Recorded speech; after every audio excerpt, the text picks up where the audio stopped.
Bypass Baneshwar মোড় সংলগ্ন ক্ষুদিরামপল্লী এলাকায় শুক্রবার রাতে একটি বিশাল আকারের অজগর দেখতে পান স্থানীয়রা। ঘটনায় চাঞ্চল্য ছড়িয়ে পড়ে গোটা এলাকা জুড়ে।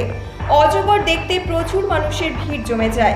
এরপর খবর দেওয়া হয় বন দপ্তরে। বন দপ্তরের কর্মীরা এসে প্রায় 8 থেকে 10 ফুট লম্বা অজগরটিকে উদ্ধার করে নিয়ে যান। বৈকুণ্ঠপুর ফরেস্টে সেটিকে ছেড়ে দেওয়া হবে বলে জানান বন দপ্তরের কর্মীরা।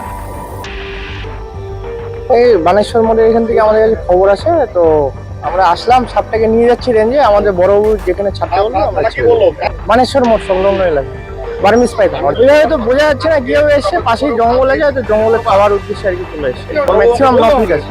সাপের হ্যাবিটেট থাকার জায়গা তো সাপ দেখা যায় ওইভাবে। সাপ তো ন্যাচারালি থাকবে, সাপ তো ন্যাচারাল থাকবে। ওর জন্য সতর্কতা, আমাদের লাইট টাইট ইউজ করতে হবে রাত্রে, এটাই। শিলিগুড়ি থেকে দেবিকা দত্তের রিপোর্ট, নিউজ মেট্রো।